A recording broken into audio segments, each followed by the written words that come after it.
I guess that works. It's recording right now. Okay. We'll figure And it then out. I'll also voice record too. Okay. You ready? Yeah. Okay. How has COVID-19 affected you with technology? Everything is online now, right? So our district is using a platform called Seesaw for learning, Okay. and also Zoom and Teams. But all of our lessons for our students are on the Zoom platform. So we had to make sure that all of the students had technology in their home. We had to get devices to some students. We had to loan out devices, and in some cases, make sure that they could get internet because they didn't have internet either. So Now, how that would was you do first. that? You have to like the school had to give out internet. Like, how does that work? You know what? I'm not sure how we did it with Comcast or who we did it with. I know that a lot of the cable companies were providing, like AT&T was providing free service. So the families had to do a survey, and they had to let the technology department at administration know that they needed a device. And then we lent out over 100 iPads and laptops. Wow. Do you know how your students are coping? Yeah, because we, as classroom teachers, we do a social emotional learning piece with them, and we do try and stay connected. The recommendation is that I don't have Zoom meetings with my whole class, but I do make announcements, and I get videos from almost all of the kids every week. Videos. So I've had contact with almost all of my students in some and form. they're like applying back. They're using this time to learn. I know a lot of teachers on Facebook. I see a lot of them are not a lot of students are participating. Yeah. So is it from 118 that you're seeing it? No, well, more high school students. Okay. I see that. So apparently, like in our building at East, last week there were only 8 students that were not engaged, which is that's really, really good. Now, by engaged, all they have to do is check in right now. We can't really make them do work because we don't know what's going on in their house as far as if they have support to do their homework, especially when you think about little kids that maybe need some help. And we don't know how many families maybe have COVID, and so they're dealing with that. And we don't know how many families are going through unemployment right now. We don't know what the dynamics of the house situation is, so we're really careful about how much we're pushing on kids right now. It's hard because we've had to learn how to do all of this in the last couple of weeks, and then we had to quick teach the parents how to do it. So, and not face to face. So it's been hard, but I mean, I think I think everybody's done a really good job, from administration to the teachers to the families to the students. For the most part, it's been pretty good. Then what do you think is the most stressful or challenging thing about this? Well, I'm spending 8 to 9 hours a day easily on this. It's a lot of work. It's a lot of work because we have to have meetings once a week with our team. So the first grade team has a meeting every Monday morning for a good hour. And then we have to plan lessons together as a whole team. Like, I don't have special lessons for my room. I don't do a different math lesson than Mrs. Anzavicius or Mrs. Sokolov or Mrs. Doherty. We're all doing the same math lesson. So we have to figure out all of those lessons for the week. Plus, we can't go over a certain number of minutes because the Illinois State Board of Education said for first grade, you should have a minimum of 45 minutes of work, no more than 90 minutes of work a day. So we have to be really careful about how much work we're giving the kids, because now last week, all of the specials teachers like art, music, gym, they all started to put work on our Seesaw too. So that's extra minutes. So we have to be very careful that parents aren't complaining that we're giving their child too much work. Yeah. How has this changed your teaching aspect for the future? Well, I think that personally, and I think most of my colleagues, were preparing for this to happen again next year. This isn't going to be the end of this. We're preparing that, in fact, not this Monday, but the next 3 Mondays, we have Institute Days, and the kids won't have any work, and we have to plan. We have to plan lessons through the rest of this school year. We have to plan for how we're going to catch kids up when they come back to school in the fall. We have to plan for social emotional component of kids that are going to need support. And we also have to give thought to that this is going to happen perhaps more than once, maybe in October, November. It might be like rolling closures where we're open and then closed and open and closed, depending on the severity of it. So I think all of us are prepared that our teaching is going to be this way for about a year. Oh no. I think so. Mhm. I don't know. I mean, Yeah. part of me thinks that we maybe could start in August, but if there's no vaccine, which there's not going to be, and we haven't had large crowd activities, like you can't go to a theater yet, let's say in July or August, how are we going to go back to school with 600 or 700 kids in our building? I don't know. So it's going to be interesting. Or what, we'll go back, and then when the flu season starts in October or November, we could start getting slammed again. So we're prepared that we're going to be doing a lot of Seesaw lessons. Has any parent contacted you, like negative or positive, about like you teaching online? I have had I've been very fortunate, Natalie. I've had no complaints from any parents. Some teachers have they've had both complaints. They want their child to have more work, or a couple of things, and luckily I've just not had this. Can you please call my child and tell them he needs to do his homework because he's not doing it for me? No. You're the mom, you need to do that. My daughter's bored, can you give her more things to do? And then we've had parents just are overwhelmed. This is like way too much. Do I have to do all of this? And of course you don't. That one, I did have a little boy who is a reading resource child. And so the mom contacted me on Thursday wanting to know, can she just focus on the reading? And I said, yeah, absolutely. Whatever works for you with him. So we're not giving grades. It's all complete or incomplete. We won't give report cards.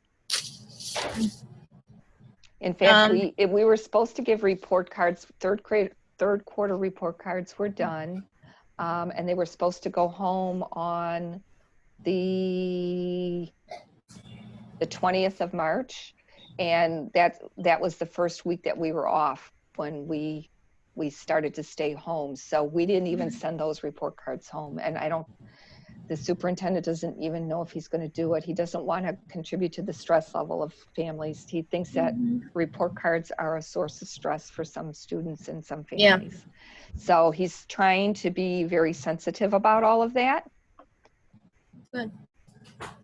How do you motivate your students to get online and to work?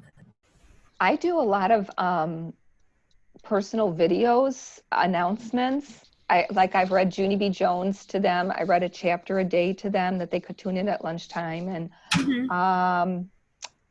yeah, I do all kinds of little individual announcements to my class that they can watch. And then there's also on Seesaw, there's a blog that you can do. So I have a class blog.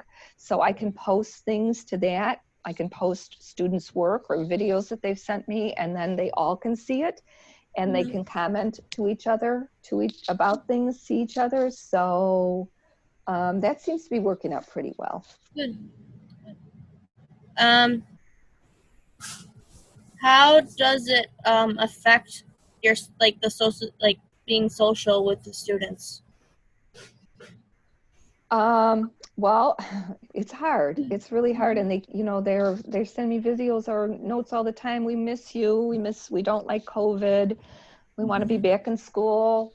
I did go to a little girl had a Zoom birthday party last Saturday, and I was invited to that. So I made a guest appearance, and they had a magician doing tricks in one of these little boxes, and then they did a little dance party where she played some music and everybody was dancing, and then they would freeze. So a lot of the kids from class did do that. I send them notes in the mail. I write them little notes. So I'm trying. I'm trying to keep it really personal, trying to stay connected with them. Good. Yeah. Little kids need that. Everybody needs that, right? Yeah. How do you feel when they told you that the schools were closing down? How would you feel with the students, telling them? Well, so when we left on that Friday, the 13th, we had been given 30 minutes notice that we were going to close. It was at 2:30 that we got the email, although we all felt in our hearts that it was really coming. So, and the kids had been talking about it all week.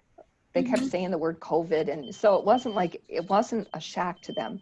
So near the end of the day, I just said to them, I said, if there's anything special that you want to take home with you, you have a little plushie here, a stuffy, or you have some special thing in your pencil box or your gym shoes or whatever, I said, take it home with you, because I don't know, Mrs. Bronson doesn't know when we're come back. So, and they were fine. I mean, nobody was crying, nobody was scared. It was all in the way you talk about it. And I did give them all a hug at the end of when we left at the end of the day. I know some teachers were just doing elbows or high fives, but I gave them all a hug.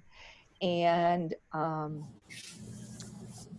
honestly didn't know that it would be through the end of the whole school year, but I knew that we weren't going to come back at least through the end of April. I just knew in my heart. So it didn't surprise me, and I don't think it surprised a lot of people. Especially the kids were so sick. I mean, their hands are in their mouths and they're touching you. It's a real germ pit. So it was a good decision. Is there an actual, did they say no school for the rest of the year? I mean, because at Trinity, they said that even when we got the letter, the email that we were done, they just said we're not going back. They knew that, but that's also because people live on campus, so it's hard to bring back. Oh, yeah. Did those students have to get out of the dorms? Yeah. They gave them 5 days to pack up and go. Yeah. That's what Olivia had. And when she picked her time, she had 2 hours to get in and out. That was it. Yes, the parents, after he made the announcement last week, the governor made the announcement, the superintendent sent everyone a letter. They all got an email. They got an email blast about it, that we're not going back. So they know. Yeah, even my summer classes online. So then I decided just to take it at Moraine because it's cheaper, because there's no point of taking it at Trinity when we're not even there. Is next year your last year? No, I have one more after that. Okay, because I have a bad feeling, Natalie, that you're going to be online a lot next year. Yeah. Yeah. I mean, next semester my classes are all over the place, so I'm low key okay with it because I have a lot of 2-hour breaks or something. Okay. but I think you I need just to miss be everyone. prepared that I'm glad it's not going to be your student teaching year. No, and That's some of good. them may have like the novice year. Yeah. That's not mine. I'm good. Okay, because I think that's going to be, I think next year is going to be a real challenge for all of us. Mhm. Some colleges I've heard are already going to online for the fall, and they're not opening their dorms. Okay. So Yeah, be for mine, prepared. up in the air. Well, at least all the students know that we're not coming back. Now, we haven't made any arrangements with them yet about getting all of their school supplies stuff, you know, that because everything's still in the classroom. Mhm. You have to do like day by day, one person at a Yeah, time, pretty much. I don't know. The district's going to figure that out and let us know. Mhm. Um, what are your fears when you had to transfer it online? Well, one, the first thing was learning how, we all had to learn Zoom. None of us Mhm. used, first of all, we Yeah. didn't use Teams. We didn't use Mhm. Teams. So there was no training on Teams. All of a sudden there was just a chat room up there and a message board. Okay. Mhm. And then we started to hear about Zoom. So they did a professional development seminar where we could watch something online. And then we had to learn Loom. You know what Loom is? Loom is where I make my videos that I then Oh, upload to the class. okay. So you can, and that's a free thing too. So I had to learn how to use Loom. And then the most important thing was learning how to use Seesaw Mhm. and creating the lessons and then teaching the parents how Man, they to, just threw everything at you. and we didn't have long to do it. We had Mhm. less than 2 weeks to get it done. Mhm. So it was really, really, it was a lot. It still is, but it's getting better. Mhm.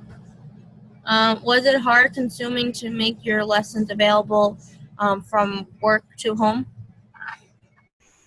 No, no, and we're trying, as the first grade team, we're trying to follow our curriculum. So we're trying to give the Okay. kids some of the same things that they would have learned, Mhm. but we can't give them a lot, and we can't make it real high level because we have to be able to teach to all kids right now. It's really Especially hard with to, different like learning like styles, like like special ed. If you have that in your class, or like the advanced, you have to all make it even. so special ed, if you have an IEP, then the case manager, like you Mhm. have to provide accommodations for those students. Okay. So I don't have any students with IEPs in my room this year. I cannot believe it. It's the first year ever. Mhm. Um, but those teachers that do have those children, the SPED teacher is posting work for those students, and only those students can see it then. It's not like the whole class can see it. It's Mhm. assigned to certain students. And all of those IEP meetings are still being held by Zoom. That's the law. So there's lots of Zoom meetings to plan for the IEPs, and then the actual IEP itself. So when I say that you're on the computer, you are on the I know. computer. I feel now like I'm just staring at words and videos, and it's just, and Yeah, I'm not gaining anything. Just staring. I know. If you're like me, you need to actually touch it or Mhm. see it in person. I mean, this is really hard. Yeah. Um. Do you think that this is all necessary? You mean as far as continuing Being, education for like the being kids? online. Uh, Like. yeah, I think we have to do something because I will tell you that it's starting to create a routine for some students. Like I have some students that they're picking their assignments up like at 8:30 first thing. You can see that because then I have to approve their work. So like they're getting their work done right away. And then the rest of the day they have to do their video games or whatever they want to do. And then there are other kids that all they do is check in. They just sign their name and that's all they do. So it is providing a sense of structure and a sense of routine, which all kids need, and they're not getting that at home with a lot of their parents, because their parents just don't know what to do. So by having the same routine every week, we're starting to see that most of my kids are engaged in this. They really are. So it's a really good feeling as a teacher. Good. I was gonna say one thing that I didn't have written down, but I forgot it, so I'll come back to it. Do you have any tips for other teachers about this?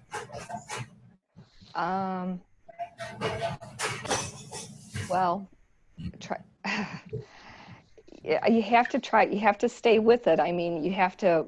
So, like with our team, we know that on Monday and Tuesday we have to like write our lessons, get them all. We have to figure out what it is we're going to teach and find our lessons. Either we have to find them online or we have to create them. And then we have to assign all of those lessons to the student for next week. So it's all in the computer.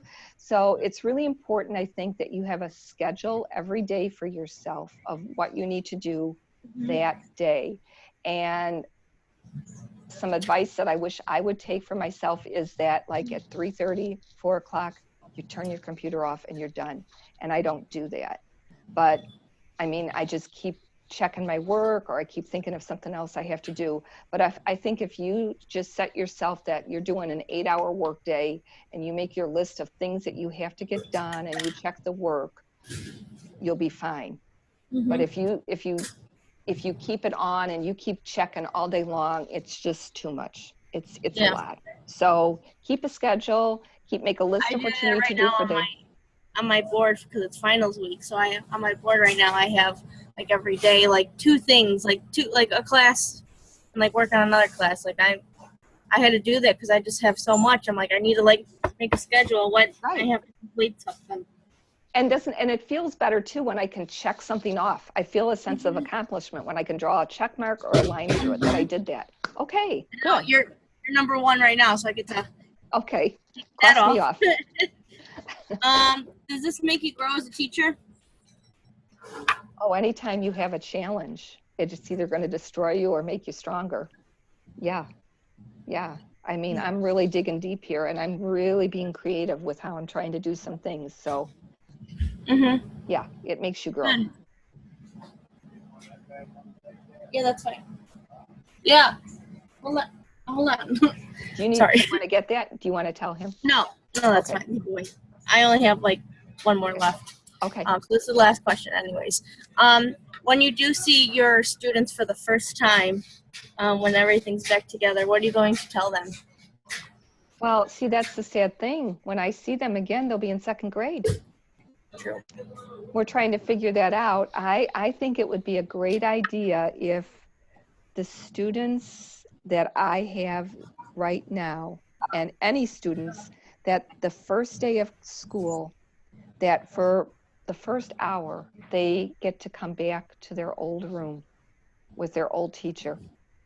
Or if we have a special day for them, where they could just come and be in my room with me, and we could see each other, talk to each other, be together for a little bit before they start second grade. I would love that.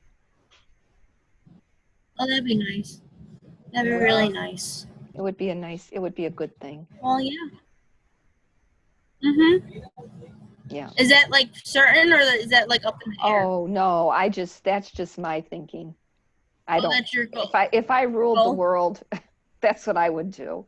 I would let the kids come. I would figure it out. I would figure it out that they could come and be in their room again, and I don't know, maybe it's a time when they come pick up their supplies. Maybe we could all wait and do it when it's safe for us to do that. And I don't know. Well, yeah, that'd be nice. Well, thank you very much. You are welcome. I really appreciate it. Okay. If you need anything else, let me know. Yes, okay. I will. See, I told you I would bring you up on that. Okay. Well, good luck to you. Okay. Yes. Thank you. All right. I'm gonna exit. I'm gonna leave the meeting. Okay. Okay. All right. Bye. I'll let you know if I have the recording, because Yeah, it says let me know. recording on the screen. So I'll see if. Okay. All right. Let me know. All right. Cool. Bye.